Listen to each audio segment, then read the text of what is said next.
The mighty Lepardus pardillus, dearest listeners, is more commonly known as the ocelot. Weighing in at 15 to 34 pounds, reaching between 16 and 20 inches in height at the shoulders. Yes, the ocelot is the medium-sized cat featured in the Two Rad Boys logo. Just admire this cat with its spots. So majestic. Indeed, this frisky feline is native to the southwestern U.S., Mexico, as well as Central and South America and the Caribbean isles of Trinidad and Margarita. Just cuckoo for areas with dense vegetation cover, ocelots are well equipped for climbing, leaping, and yes, even swimming. Little buggers, they love living in areas near water as a result. Ha ha! Imagine an ocelot lounging next to you in a beach chair. These wild cats are creamy, some may say yellowish with solid black markings, or they can be reddish-gray or grayish-black in color. The oh-so-mighty ocelot feasts on small mammals like opossums and even lagomorphs. That's lagomorphs, as in rabbits, hares, and pikas.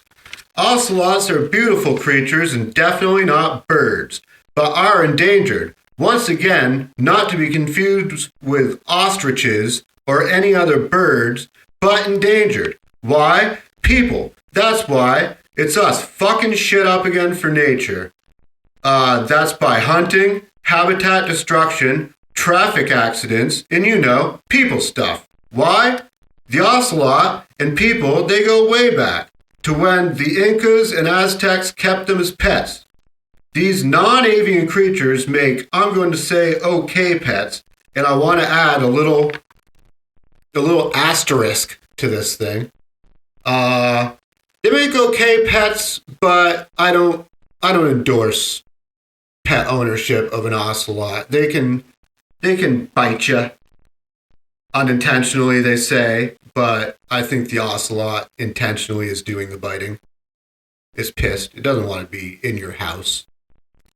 But anyways, carefully raised, they say ocelots can become highly affectionate. So the question I'm going to leave you with is, who wants an ocelot? I can tell you that I, Mikey Mantastic, MC Mikey Mantastic, does not want an ocelot. Because you know why? Because ocelots are wild animals, and wild animals are going to get you eventually. You can train them to, cuddle up to you, give you a little kiss, give you a little licky lick, and, they'll do that for a little bit, and then, something will happen. They'll snap. Maybe they're hungry. And then maybe they'll just start gnawing on your arm.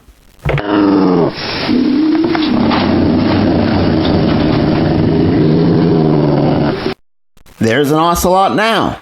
Wow! That could, it doesn't really sound like a nice animal now, does it? No, because it's a wild animal. It is nice. It's nice to its friends.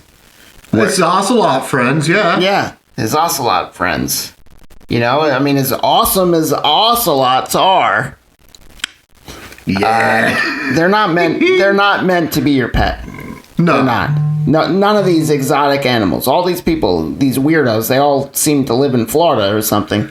Yeah, they collect all these exotic animals. Well, look what fucking happened with the Burmese pythons in Florida. Oh yeah, their population exploded. It's like the Burmese python is perfect for Florida's environment. Yeah. So, if let's say you get some ocelots in there, maybe the ocelots could eat the Burmese pythons. Yeah. So. And you know what? All these exotic pet owners, they're all weirdos. Big time weirdos. They think that these animals are humans. There's a documentary called Chimp Crazy on HBO, and the lady is psychotic. She views these animals as her kids.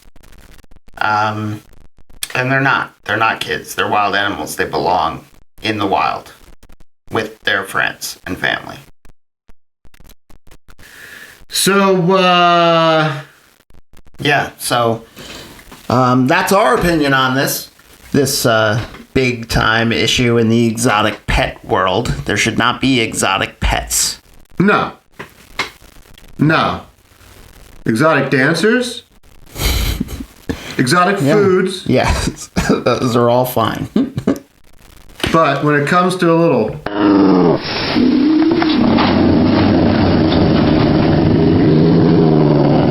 we give it a big... That one was way too loud. Sorry, listeners. Well. It worked out really well, though. We have a new toy that allows us to play fun sounds, like we're on the morning drive show. You know what I mean? Those radio shows in the morning that people have, like your Imus and your, I don't know, Greg in the Morning Buzz.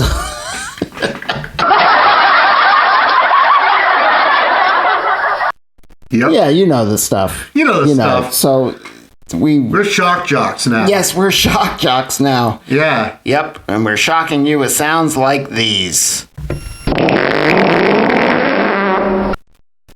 That actually came from Greg and me at the same time.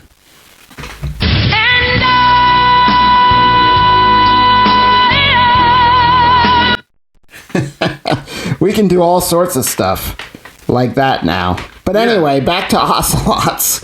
Back to ocelots. Maybe we should jump back into a little factual. Well, no, we have to talk about why we chose the ocelot. Oh shit! I forgot. Man. Yes. Fuck. Why we chose the ocelot? I will start by saying that we were coming up with a logo for the Two Rad Boys. We knew we wanted a microphone in the logo, which we have. But then I thought, hey, why don't we just have like a random animal picture, because people love animals. Because animals are rad, really. They're too rad. Yeah, they're too rad. So it seemed perfect. So I said that to DJ Seeing Eye Dog, and DJ Seeing Eye Dog said, "Oh yeah, how about an ocelot?" Sounds much like me. It's a terrible impression. Happy birthday. It's not my birthday. No. So anyway, Greg chose an ocelot, which he originally thought was a bird. Yeah, I confused an ocelot with an ostrich. Or like, I thought it would be a large bird, and that's why I was harping so hard on the non-avian portion of my delivery. Yeah. Just in case anybody else was as confused as I was. Probably they weren't. Probably not. but that's okay. Yeah. Yeah, so how about we're going to talk to you now about the conservation, preservation, all sorts of things. A little bit of endangered species. Yes, we're going to talk about that. I thought you'd sing along. Yeah, we'll talk about it right now, right after a word from our topic.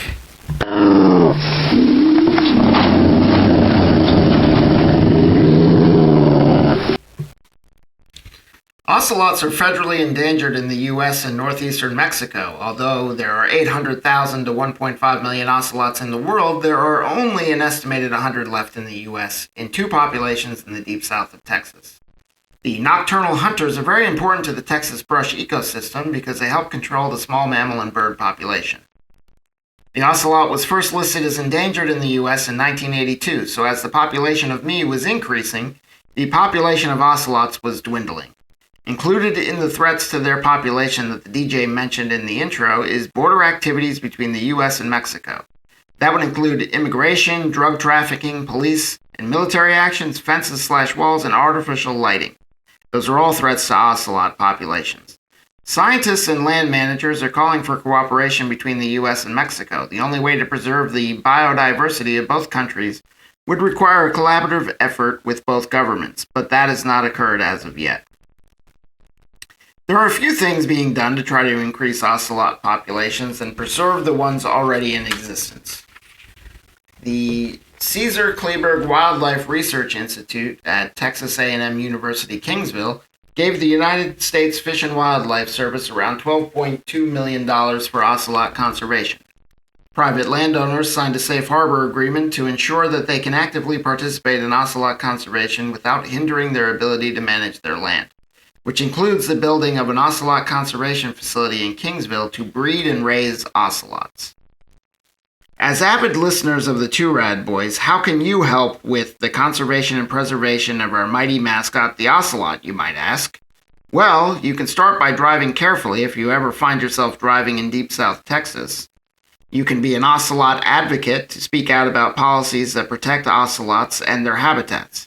You can donate to organizations that help ocelots, support wildlife refuges, educate others with the information you've learned from this very show, support habitat restoration, use poison-free rodent control, encourage non-toxic ammunition, and practice leave no trace ethics when traversing animal habitats.